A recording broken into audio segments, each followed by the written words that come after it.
A northerner was out in Texas enjoying a vacation when suddenly a car pulled out in front of him. And he swerved to miss the car and the truck, but he was unsuccessful and he was involved in a wreck.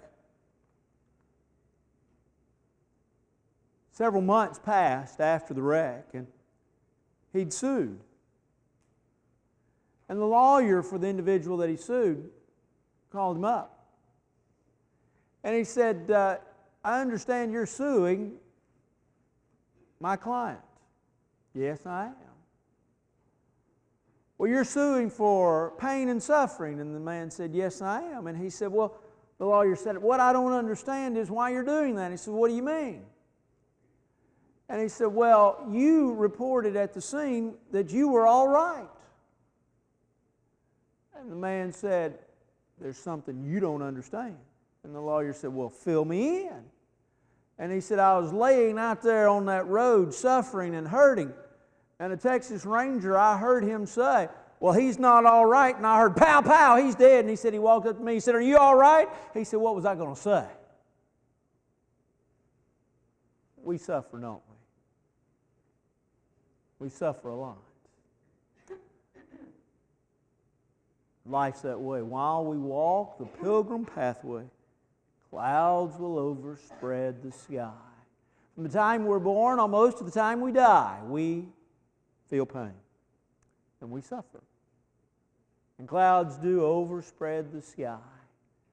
But we learned this morning that life really is a journey. It's a life, though, that is to be lived. When you stop and think about that seems and sounds really strange. Life is to be lived. What do you mean by that? Just exactly what it says. Life is to be lived. Life was given to us. Life is sustained by God. Life is to be lived. So many times folks hold themselves up. They crawl in a hole, they get in a dark room, and they let life pass them by, and they're simply really just waiting, as we talked about this morning, they're just waiting to die. That's all they're waiting on. They understand the brevity of life, they understand how fleeting it is, but they don't live life. They're like what David the psalmist said in Psalm 90. He says that man's years are 70 years, and if by reason of strength, 80 years. But he says, then there's laboring and suffering. And then we're cut off, we fly away. That's life, isn't it? Well, there is a time to be born, but there's a time to die. And there's a time in between. There was a book written a few years ago about what do you do with that dash. What do you do with that dash? What do you do with that time between the time you were born and the time you die? You ever walked through the cemetery and pondered that of maybe folks that you were kin to but didn't really know, or folks that you knew and loved and you thought about how they lived their life? Have you ever thought about how folks will see you and did I live my life? I read not long ago something that has really stuck with me. And that is, this writer said that probably one of the most, I think he said the most, but I would say one of the most forgotten and one of the most unobeyed, if you will, commandments that God has given to us is to rejoice. One of the things that God has told us to do is to have joy. John wrote in 1 John 1:4, these things I write unto you that you may have joy. And Paul said to rejoice in the Lord always. And again, I say rejoice. In Philippians 4, he told the church at Thessalonica to rejoice evermore. But yet, so many of us fail to live life with the joy of which God has given. And we look at that and we ponder that and we say, well, there's all sorts of reasons and there are different reasons for different people, and I think that would be true. But yet at the same time, too, God has given us something to enjoy. But along the way comes trouble. Problems come, don't they? Job chapter 3, Job was a man very much acquainted with grief and sorrow and heartache and hurt and disappointment. And Job says, yet trouble comes. And he does.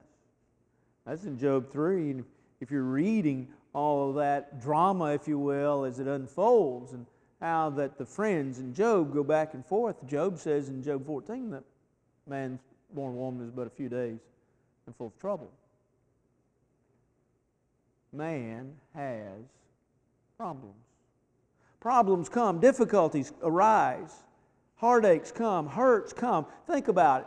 Through the Bible, I was thinking about it just this week, of the different problems that folks had along the way of living life. Mary and Martha suffered through grief. You had petty annoyances, folks that were simply bothered by small things that didn't matter. Jesus told the Pharisees they strained a gnat to swallow a camel. There were critics. Jesus was accused of eating with publicans and sinners. And you have then folks that were hard to get along with. And Paul told the church at Rome in Romans chapter 12 to live at peace with all men. You had folks that were told they were going to die. Hezekiah was told, get your life in order, get your house in order, because you're going to die. And he turned his face to the wall and he prayed to God. You had folks that were discouraged. Elijah was discouraged when he felt like that he was the only one that hadn't bowed the knee to Baal.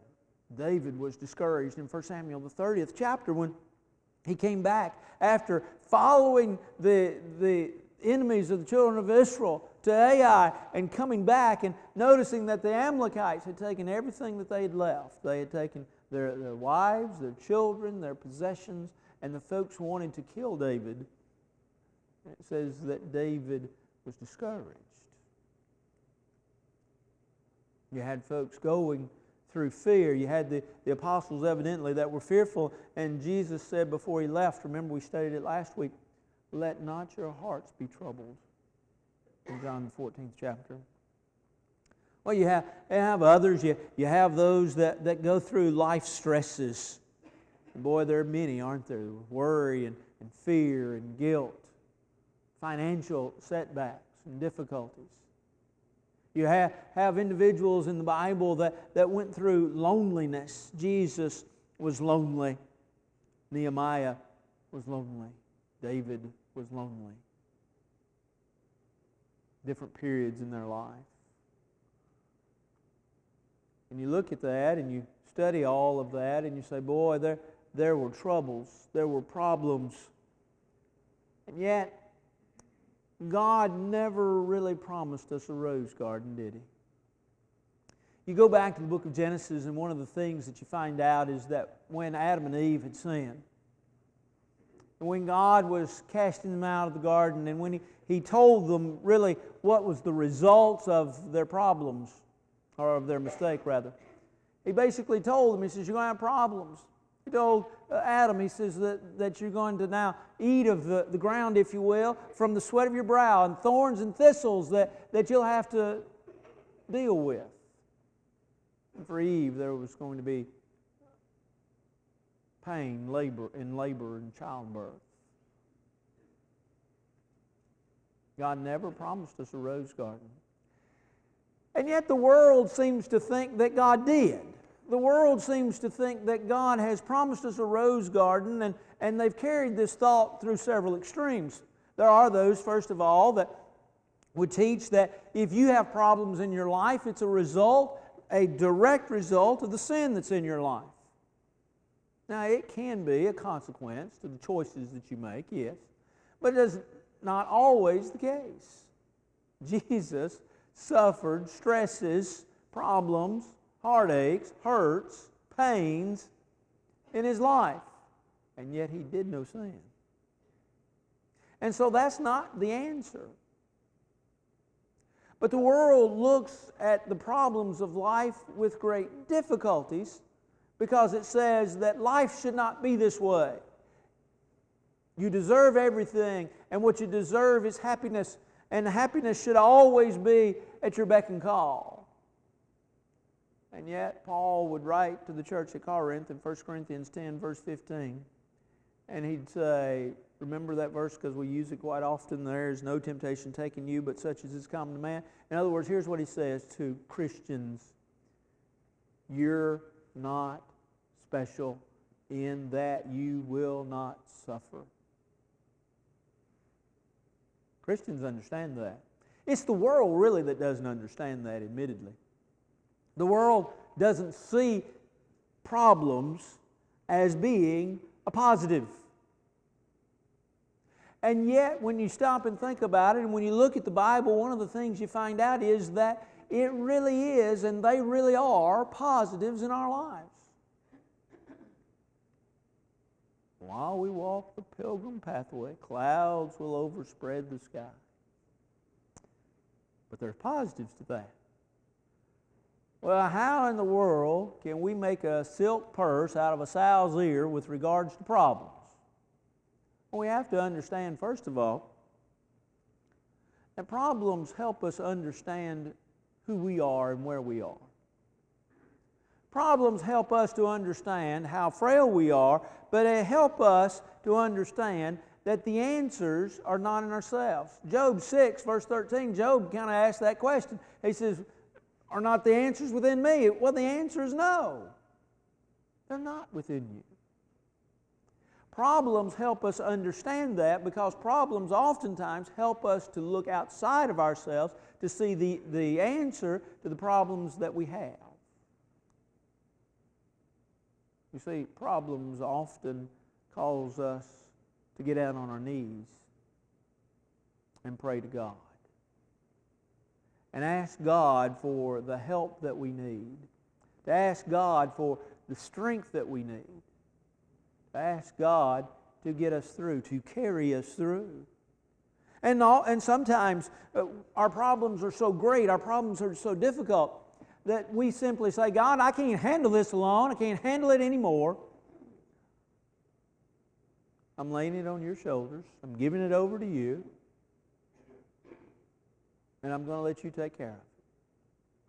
Well, next week we're going to talk about part of our life is living a life of trust. But here we have the idea that pain and suffering drives us to our knees. You see, what it really does is it strips us of our vanity and our pride.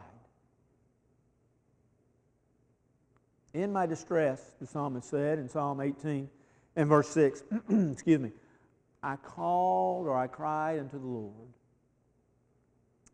In my distress, I turned to the Lord. You see, one of the things we realize is that God doesn't always deal with us the way we deserve. In Ezra, the 9th chapter, Ezra reminds there God, if you will, in his prayer, that you have not dealt with me according to what I deserve. And if you go back and you look at that and you think, what is he saying? What he's saying here is, God, you've been better to me than I have been to you. You have treated me better than I have treated you. You've been more fair, you've been loving, you've been kind to me, even though I was not to you. Well, problems in life, difficulties in life, help us to see those problems, we need God. And God may not deal with us the way really we deserve to be dealt with. But God's going to get us through. God's going to help us to understand that we are just pilgrims. Pilgrims passing through. Isn't that what problems really do? They help us see the difficulties of life. They help us see that this world is really not that great. They help us see that if this is it, what is there to live for? But the reality of it is there's something better. And while Peter would write in 1 Peter chapter 2, in verse 11, that we're strangers and pilgrims in this land, pilgrims from the standpoint of just passing through. The word there has the idea of passer through. We're just passing through. Our problems in life help us see, that's really all I want to do here. I'd hate to know that this was it. I'd hate to know that this is all that God gave me. And this is all that God wanted for me, was to live here and live on the face of this earth. But I realize that He's shaping me for that which is better. You see, next week, one of our lessons is just one glimpse of Him in glory. Will the toils of life repay? And it will. But we have to deal with the problems. The problems in this world and the problems that we're dealing with. And we understand that those problems polish us up. They make us better. Isaiah wrote, in Isaiah the 48th chapter in verse 10, the words of God, in which he says, I've not refined you as silver refined. Well, how did you refine us, Lord? Well, according to the prophet Isaiah 48 verse 10, God has refined us in the furnace of affliction. The furnace of affliction is what God has refined us in. I'm not lining up for suffering. I'm not lining up for pain. I don't know about you, but I'm not. Lord, Lord, don't send me more problems. Don't send me any more difficulties. I'm not putting my name on that list. But you see, Isaiah says that's how God just polishes you up. You get things and you polish them up. Suzanne pulled a tray out of our china cabinet first part of the week to use for something. And it was not like the other stuff we have. It was nice. And she says, this needs silver polish, and this needs to be rubbed. She looked at me, and I said, well, I ain't got either.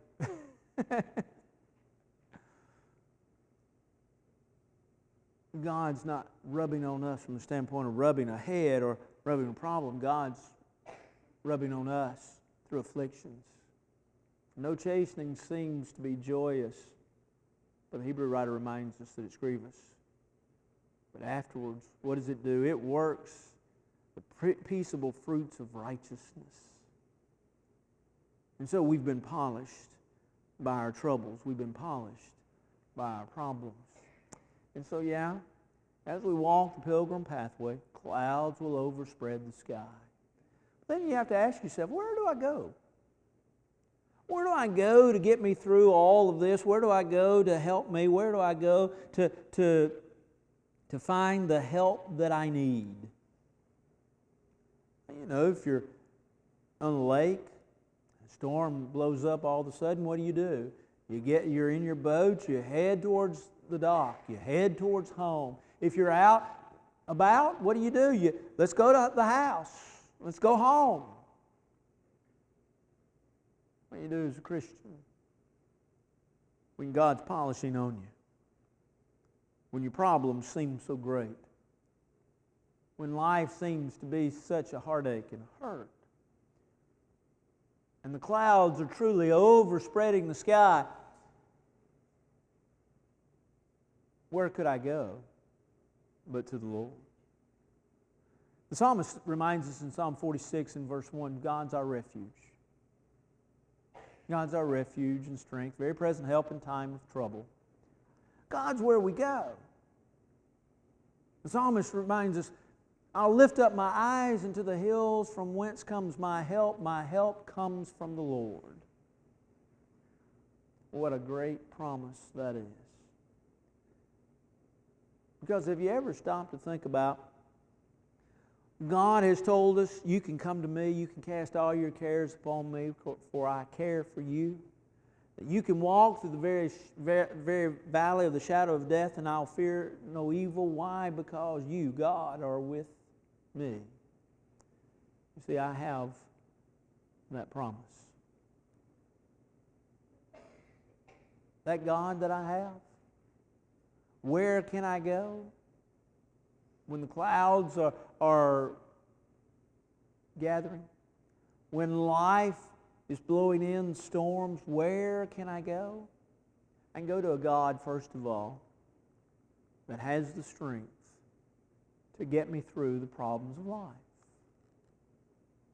I can go to God, who God alone has the strength that not just that I need, that I want, but the strength that is sufficient to get me through from point A to point B, to get me through the clouds, to get me through the storms, to get me through the difficulty. That same God who has that strength, who has that power, who has that might, is the one that loves me enough to have sent His Son. You know that Son we talked about last week that said that He was going to prepare a place for us? That Son. He loves us enough that He says, hey, let me help ease your burden. Let me help show you the way. Let me help give you the example. Let me help show you how to go to heaven above. And so He provided Jesus, His Son. Why? Because He loves me. But I go to God, and God's where I can go. Because He alone is the greatest port in the midst of a storm. He's the one in whom I can trust. Does anybody in your life have all the answers? Well, I know there are folks that seem like they have all the answers. You can ask them any question and they've got the answer. They don't know it, they'll fake it enough that they'll let you lead them to, or they will lead you to believe that they have the answer. Job had 3 friends that basically said, we know why you're suffering. And they were wrong. And then there's if you read the book of Job, there's a young whippersnapper by the name of Elihu that basically says, they didn't know, but I know. And it gives all indication that he's younger than all of them, but all of a sudden he says, I know. Well, I love the book of Job because ultimately what happens is God comes in a whirlwind and God gives the answer. Those 3 friends, they didn't know. Elihu didn't know. Matter of fact, some of the things that they said, not true. Job kept telling them, "You're not true. It's not right. You're not saying the truth. You're not speaking the truth." God finally gave what Job had been wanting, an interview, if you will, and He gave him the answer. And the answer really, in the last part of the book of Job, was simple, and is simple. Is look to me, because I have the answers to the questions. I have the help that you need. I'm the strength. I'm the one that loves you. Learn to lean on me and learn to trust in me. And know that I alone can give you the victory. Never stop to think about that. Christians really fight an unfair fight. Why, sure, preacher, we've known that all along. Devil's not fair. No. We fight an unfair fight. Do you know that we can go into a fight with the devil and know that we're going to win? We don't have to doubt it. We don't have to think, well, I might be able to come out on the other side of this all right, or everything might work out all right, or I sure hope that it will. God says, don't worry about it. We're more than conquerors through Him that loved us. We have the victory. 1 John chapter 5, verse 4. You see, in many ways, we fight unfairly. When I was a kid, I got in a few scraps. Boys just do that. You play ball together. Every once in a while, somebody doesn't play right, and the rest of you, somebody got to stand up and tell them that you're not playing fairly. And then usually that leads to a tussle of some kind. Well, I got in a few of those, not very many. Reason I didn't get in too many is because I wasn't too big. And I had enough sense to know that, to stay away from A lot of those guys that were troublemakers. And when I got into those tussles, I really never knew how I was going to come out. But when I go to fight the fight of life, walking through life's pilgrim's pathway, I fight unfairly because I know that with God on my side, who can be against me? He that spared not his own Son but delivered him up for us all, how shall he not also with us freely give him all things? Who shall lay anything to the charge of God's elect? It is God that justifies. Who is he that condemns? It's Christ that has died, yea, rather that is risen, is even at the right hand of God. That's what Paul wrote in Romans chapter 8. That wasn't too far gone from that verse in verse 28 that we all hold to dearly. You remember it? All things work together for good to them that love the Lord and are called according to His purpose. So you see, we fight with an unfair advantage. The advantage is that we have the one, as Christians, on our side who will make sure that we win and has told us, stay with me and you will win.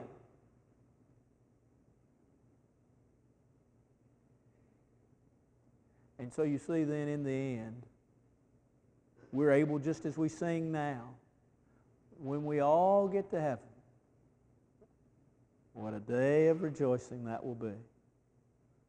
Why? Because we have the Lord. It helps get us through life and helps us move forward. Our life will one day, as we talked about this morning, come to an end.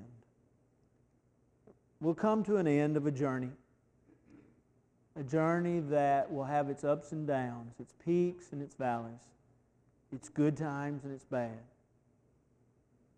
It's times in which we'll rejoice and times in which we'll cry and which will hurt. But while we walk the pilgrim pathways, clouds will overspread the sky. But when traveling days are over, not a shadow nor a sigh. This evening, if you're not a New Testament child of God, if you're an individual that needs to turn your life, the direction of your life, needs to confess that you believe Jesus is the Christ, the Son of God, needs to be baptized for the remission of your sins. These are not things that we've made up here at Pomona, nor have I made up, but these are things that the Lord has told us to do in order to be His child, in order to be on His side and to be with Him. Maybe you've done those things and you're not walking with Him. You need to ask for the prayers of the church. Won't you come? On together we stand and sing.